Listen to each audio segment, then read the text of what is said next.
మనం team meeting పెట్టుకుందాం. So ఈ సినిమా ఇంత పెద్ద సక్సెస్ అయ్యాక సో ఇద్దరు స్టార్స్ని ముఖ్యంగా చిరంజీవి గారిని వెంకటేష్ గారిని భలే కలిపి వాళ్ళిద్దరిని ఎలా తీసుకొచ్చావు అని వస్తున్నప్పుడు ఒక ఫస్ట్ టైం ఇలాంటి ఆలోచన నాకు వచ్చినందుకు నేను చాలా ప్రౌడ్గా ఫీల్ అవుతాను. ఫస్ట్ మీకు వచ్చింది ఆలోచన సార్. మీకు గుర్తుందా? రాజా రాజా రాజా రాజా పిలిచారు మా నాన్నగారు నాయుడు గారు. అది ఫస్ట్ రాజా మీ ఇద్దరితో సినిమా తీయాలి రాజా, నువ్వు ఎప్పుడు ఇస్తావు చెప్పాడు. నేనేవాడు మీరు ఎప్పుడు కథ రెడీ రెడీ అండి, నేను వెంకితో చేయడం ఇదేముంది నా బ్రదరు కచన్ చేస్తా మీ దగ్గర చేయడం మరీ మరీ ఆనందం అన్నాను. అలాగే రాజా నేను కథ వస్తా అన్నారు, అది కుదరలేదు. ఏదో ఫస్ట్ నీకే వచ్చేటట్టుగా నువ్వే అనుకున్నట్టుగా ఏం అక్కర్లేదు బాబు, కానీ తిరు బాబు. సరే anyway that is blockbuster thought. అది మూవీ మొగల్ అది కాదు కానీ ప్రొడ్యూసర్ అడగాలి ఇట్లాగా. మీరిద్దరికి వెంకితోటి చేయాలని మాకు అనిపించిన తర్వాత మీ దగ్గర ప్రపోజల్ పెట్టిన తర్వాత మీరు బడ్జెట్ వైజ్ కానీ ఇంకో రకంగా కానీ ఇద్దరు భరించగలం అన్న టెన్షన్ కానీ ఏదైనా అనిపించిందా? అయితే వావ్ గుడ్ ఐడియా వావ్ అనిపించింది.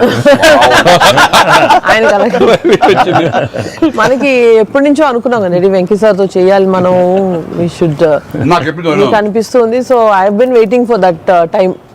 సో లక్కీలీ ఇప్పుడు అనిల్ గారు ఐడియా తోటి దిస్ డ్రీమ్ కేమ్ ట్రూ. అది డెఫినెట్గా ఇంకా ప్రొఫెషనల్ ఇది లేదు కాబట్టి కానీ బాగా రాడు తేలిన సాహు ఏమో చెప్పాలి ఈ విషయం. లేదు సార్, ఎప్పుడైతే అసలు ఇద్దరు కలిసి సినిమా చేయడం అనేది అది డ్రీమ్ లో కూడా రాదు సార్. ఒక పెద్ద హీరోతో చేయడం అనేది ఎవరైనా ట్రై చేస్తారు అవుతుంది, కానీ ఇద్దరు పెద్ద హీరోలతో కలిపేది అనేది అది డ్రీమ్ కూడా రాదు. అది నాకైతే అసలు ఆ ఇద్దరు ఉన్నారనగా నాకు ఇంకేం అర్థం కాలేదు. కొన్ని రోజులు అయితే నేను అనిల్ని పిచ్చెక్కిచ్చేసాను. ఒక్కోసారి ఆ సబ్జెక్ట్ ఇది అనుకుని ఫ్రీ చేయగానే ఆ సబ్జెక్ట్కి అప్పటి నుంచే సక్సెస్ కళలు కనపడుతుంటాయేమో అనిపిస్తుంది నాకు. ఈ సినిమా ముఖ్యంగా ఇది నువ్వు అనుకున్న దగ్గర నుంచి నయనతార ఉంటే బాగుంటుంది, ఆ ఫ్రెండ్ క్యారెక్టర్గా వెంకటేష్ గారు ఉంటే బాగుంటుంది అనుకున్నది, ఒక చిన్నోడు బుడ్డోడు క్యారెక్టర్ వాడు కానీ ప్రతిదీ సక్సెస్ తాలూకా అవన్నీ కూడా ఆటోమేటిక్గా జరిగిపోయింది. ఇది డెస్టిన్ టు హ్యాపీ అనిపిస్తుంది. ఎందుకంటే నయనతార మనం అడిగిన తక్కువ టైం అంతా డేట్లు ఇస్తాం మనం ఊహించలేదు. ప్లస్ మనం అనుకున్న దానికి తను ఏమైనా ఓవర్లోడ్ అవుతుందేమో ఇన్ టర్మ్స్ ఆఫ్ బడ్జెట్ కానీ ఇలా అన్నీ అనుకున్నాం, కానీ అన్నీ అలా కుదురుతూ వచ్చినాయి. ఇంకా మీ అదృష్టం ఏంటంటే మంచి సీజన్లో పట్టాం ఈ సినిమా. అండ్ ఇవన్నీ దీన్ని ఎలా చూస్తున్నావు నువ్వు? ముఖ్యంగా అమ్మాయి ఈ సినిమా కుదరటం అని ఎలా చూస్తావు? అంటే ఫస్ట్ నాకు ఇప్పటికి ఆశ్చర్యం ఎలా ఒప్పించావు అమ్మాయి చేత ఇవి ప్రమోట్ చేయించడం అన్నది?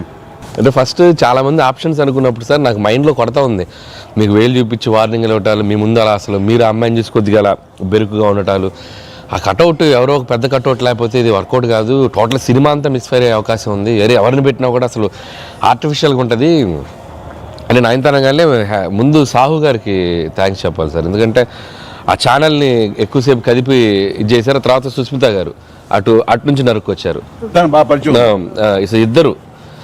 వీళ్ళిద్దరు బ్యాక్ ఎండ్లో ఒక వర్క్ చేసి పెట్టారు. చేసి పెట్టాక నాకు ఫోన్లోకి టచ్లోకి వచ్చింది అమ్మాయి. కథ చెప్పాక ఫస్ట్ కథ బాగా ఎగ్జైట్ అయింది సార్. కథ బాగా ఎగ్జైట్ అయింది. ఎగ్జైట్ అయ్యాక చిన్న టెక్నికాలిటీస్ ఇష్యూస్ జరుగుతున్నాయి. ఇంకా అమ్మాయి కష్టమేలేమో అనే స్థితికి వచ్చింది.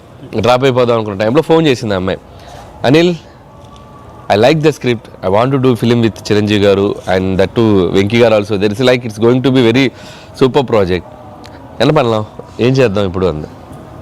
ఇది టెక్నికాలిటీస్ కొద్దిగా సెట్ అవ్వట్లేదే అంది. ఒక ఆప్షన్ ఉందండి, నువ్వేం చేస్తావు ఇప్పుడు నేను నో చెప్తే అంది. ఇప్పుడు నేను నో చెప్తే నువ్వేం చేస్తావు అంది. ఏముందండి, దృశ్యం సినిమా చూసారా మీరు వెంకటేష్ గారిది? ఆ సినిమా చూసి పడుకుంటాను, నేను నయనతారకి కథ చెప్పలేదు, నేను నయనతారని కలవలేదు, అసలు ఆ పలానా డేట్ రోజు నేను నయనతారతో ఫోనే మాట్లాడలేదు అని చెప్పి పడుకునేది. కళ అనగానే అమ్మాయి గట్టిగా నవ్వింది. నవ్వి okay I will do it for you అని చెప్పి